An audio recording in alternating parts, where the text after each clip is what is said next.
Antoinette, lucky for me, I brought my own podium, so I don't have the same problem. Distinguished ladies and gentlemen, it gives me much pleasure to be with you at this high-level conference. On behalf of the government, of the people of Kenya, I extend a very warm welcome to all of you. To international participants, indeed, you are invited to experience the essence of Kenyan hospitality, to be found in various settings in Nairobi and throughout the country. Let me begin by saying that my government embraces its mandate with enthusiasm, focus, and dedication. We take our obligations and responsibilities seriously. To enable us to discharge them effectively, we seek strategic partnerships domestically, regionally, and internationally. These partnerships must be genuine, founded on mutual esteem, and for our part, dedicated to improving the lives of Kenyans. We endeavor to use every opportunity to move the agenda of national transformation one more step ahead. Forums like this high-level conference offer such an opportunity. And obviously, we are keenly aware of that fact. We also appreciate the contemporary framework of engagement which focuses on mutual partnership as opposed to prescription and patronage. This is indeed refreshing. It is also pragmatic, since it recognizes Kenya's and Africa's intimate potential for growth. It acknowledges our people's role in national development and their ultimate responsibility for their destiny. Already, the fruits of such partnership are evident in the leaps we have made in laying the foundations of prosperity. We will continue to seek such partnerships and to listen to and consult with those who wish to be a part of our journey into the future. Ladies and gentlemen, a discussion of Kenya's economic successes, prospects, and challenges offers immense promise on two levels.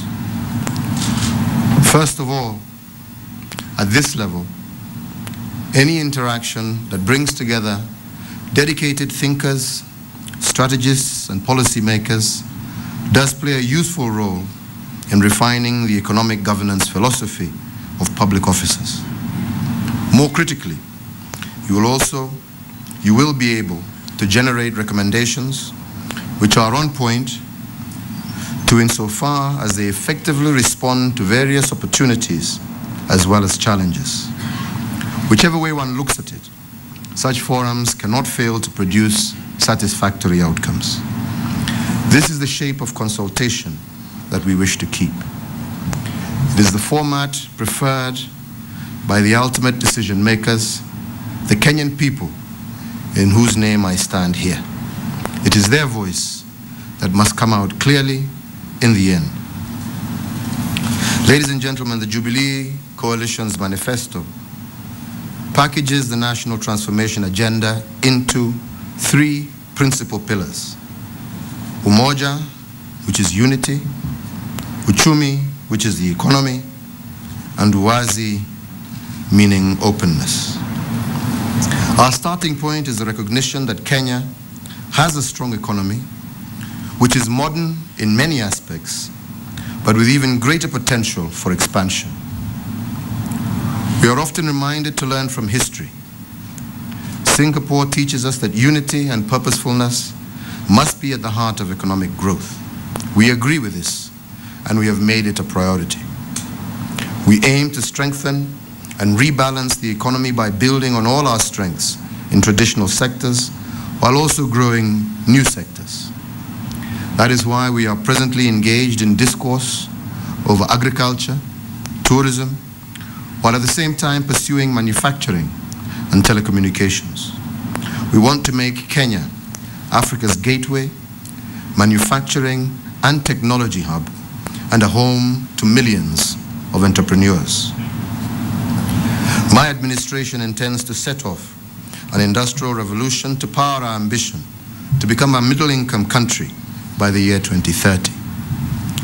As a starting point, we shall concentrate on infrastructure through expanding road and rail network while expanding power supply.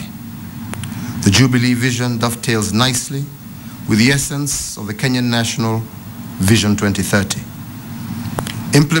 Implementing it presently presents no difficulty whatsoever in terms of reconciling governing philosophies with a policy framework for national progress. Our mandate, therefore, represents the Kenyan people's approval of the intention to actualize Vision 2030. We consider our government to be the trustee and principal guarantor of Vision 2030. Macroeconomic management under Vision 2030 is an area that must be of great interest to all of you.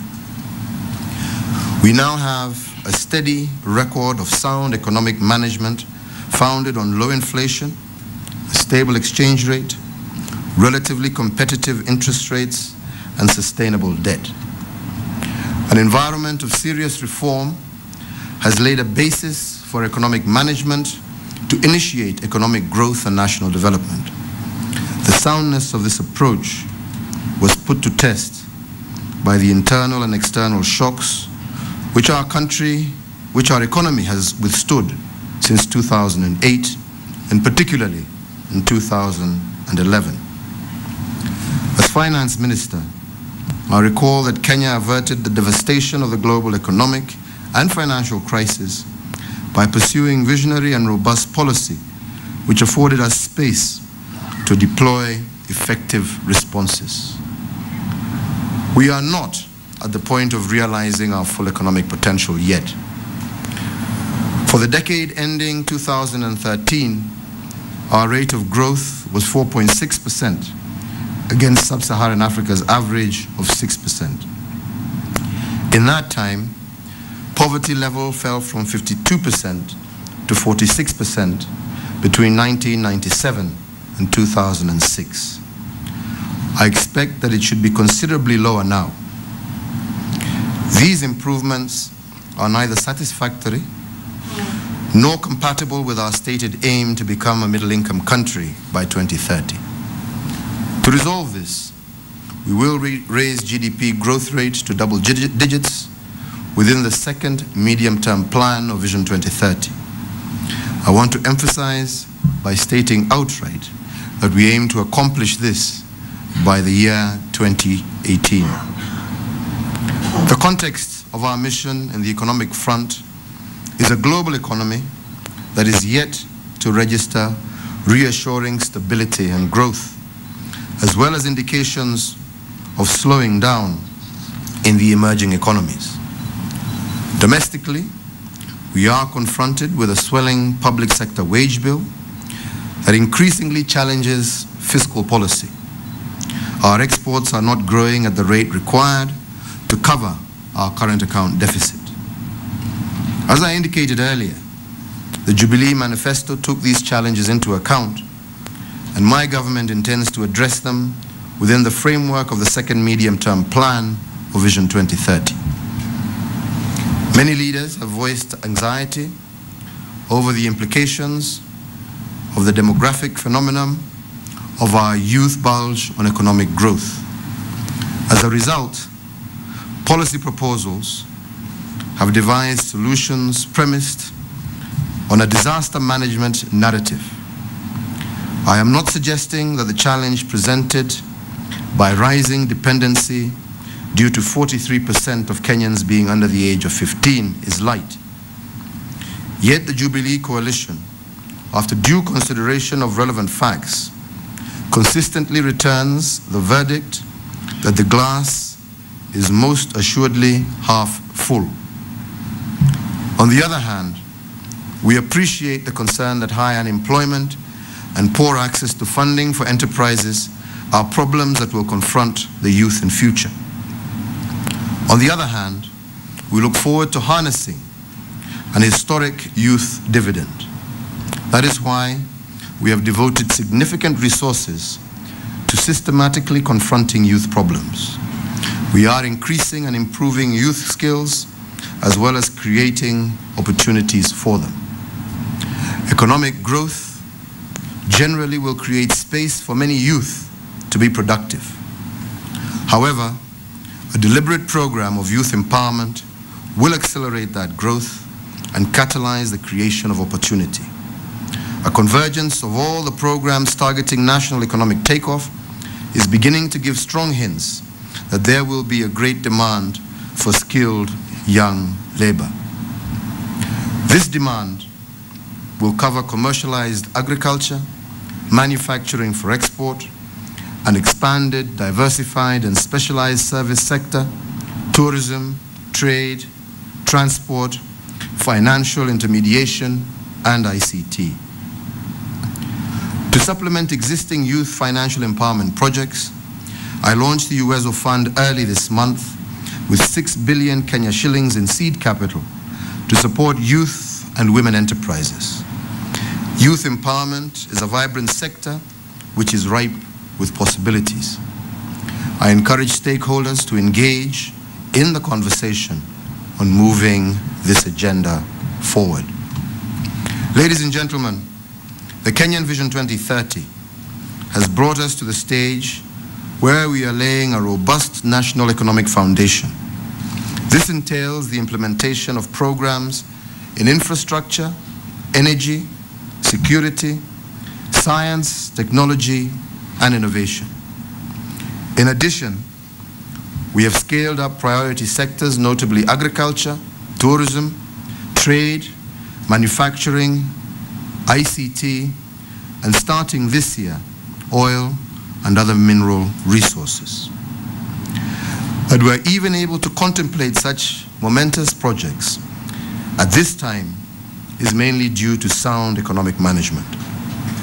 Vision 2030's social pillar comprises education, health, housing, water and sanitation, equity in a global, holistic context, poverty reduction, and social protection.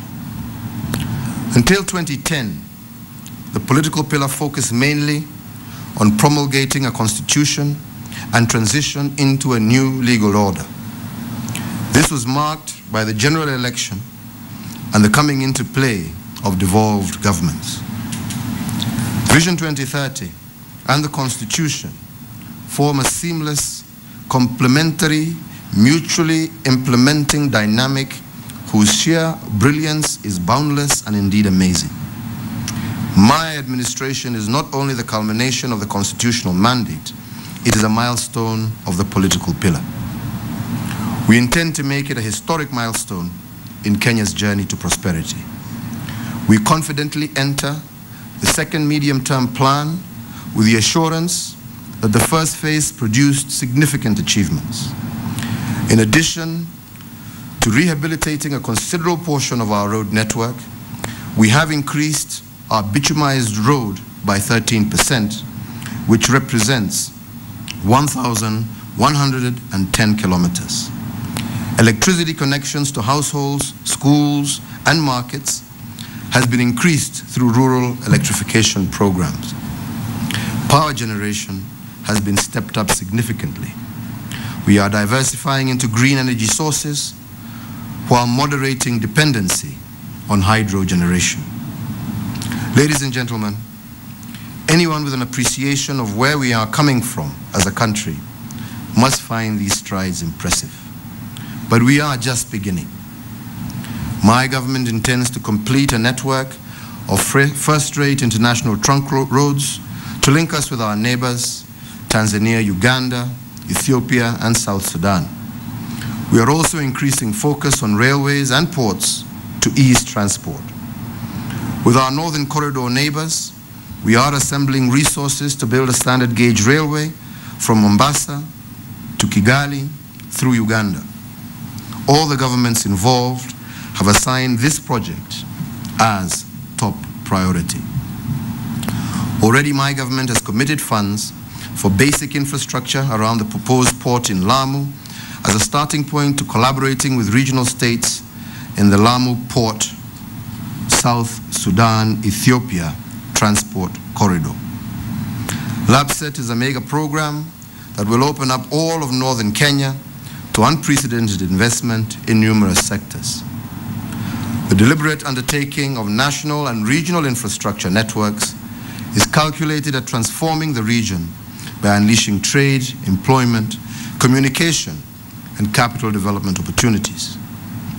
Most providentially, at the very moment that we are embarking on the transformation, large reserves of oil and underground fresh water were discovered in Turkana County.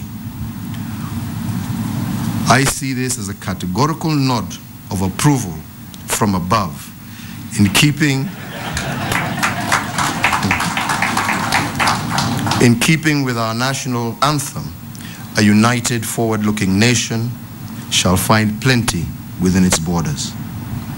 In keeping with Vision 2030's medium-term plan, we will transform the agricultural sector to lower food costs and promote food security. By making farming a commercial activity, 70% of our people will immediately generate improved earnings. The transformation of agriculture extends to reducing dependence on rain-fed farming. The area under irrigation is set to expand significantly. Some 1.2 million acres at the Galana irrigation scheme will be our flagship project for improving food security and increasing production of maize and sugar. Value addition in agribusiness, irrigation, and stepping up of food security initiatives will create 3 million jobs over the next 3 years. Our country is home to 40 million people. There are over 31 million telephone handsets in use. Mobile phones are used to conduct an ever-expanding diversity of transactions. This demonstrates the enthusiasm with which Kenyans embrace innovation. Vision 2030 identifies innovation to be indispensable to development. We cannot fail to be encouraged, therefore, by the developments in our ICT sector. IBM are setting up their only research lab in Kenya. Google also put their regional headquarters in Kenya. In the next planning period, we will build the Silicon Savannah, Africa's most ambitious technology city at Konza, not far from here, and it is our intention to remain this region's technology hub. All these ambitious and visionary plans we have, the work and the resources we expend, the discussions and debates we hold, are ultimately aimed at only one target: a better quality of life for all our people. Investing in the people of Kenya, in education, health, water and sanitation is paramount to Vision 2030. It also forms the essence of Umoja, a pillar in the Jubilee Coalition's manifesto.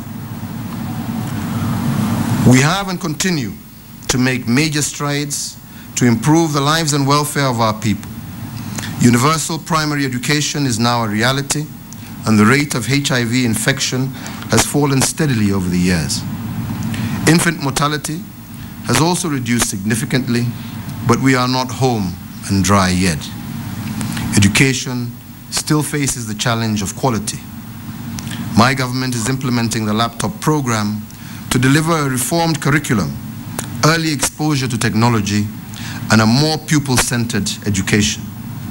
This program is integrated with incentives for both tutors and the learners. An additional dividend is that it will assure all households and SMEs near primary schools throughout the country of electricity connection. Regarding health, lowering maternal death remains a challenge.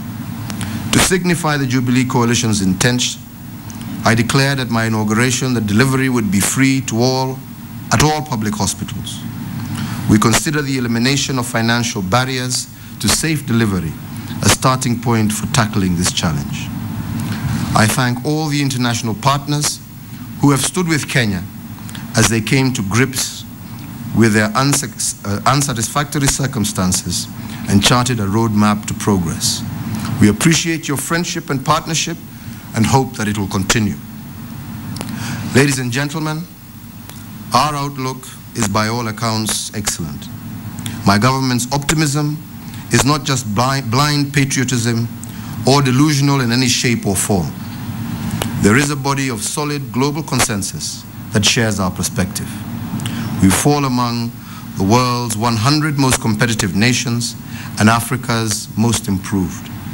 The World Bank ranked us as the best African country in institutional quality and policy making for poverty-reducing growth. Citibank and the Economist Intelligence Unit rated us as a global business hotspot. Tullow Oil Group, the BP Group, General Electric, Global, IBM, Visa International, Pepsi, Nestle, HSBC Bank, Chase Morgan, IFC, Fontoon Automobiles are some of the giant multinational brands that have made Kenya their Africa regional base. Without a doubt, something is happening here, and Kenya is indeed going places. This is the home of the Olympic and world athletic champions. We are the marathon people. Kenyans know a thing or two about going places fast. We understand. We understand the discipline and unity required to consistently progress a vision. We have not exhausted our potential in traditional strengths, and we are venturing into emerging opportunities. A bird builds its nest little by little. It is dedication. Its dedication ensures that the nest is ready on time to raise its brood. We are ready to take off. My administration guarantees that no Kenyan shall be left behind. This is the essence of our commitment. That is why we are building this nest in the first place for every Kenyan. Ladies and gentlemen, the task of building a nest to ensure that every Kenyan finds a space is not without its challenges. For example, the VAT Act 2013 has just become law. Our objective in implementing this law was to simplify the tax regime, cushion the poor, and increase revenues. Whereas the VAT law is very clear in its design, there have been questions about how it has been interpreted. To deal with that, I have now instructed the National Treasury and the Kenya Revenue Authority to clarify the law. We are sensitive to the vulnerable in our country. Basic commodities like milk, flour, and bread are exempt from VAT. And I want to repeat that again.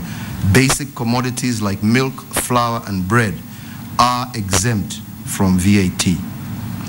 Clarity will ensure we avoid the specter of the unscrupulous taking advantage of ordinary citizens and overcharging for goods. Ladies and gentlemen, two footsteps do not make a path.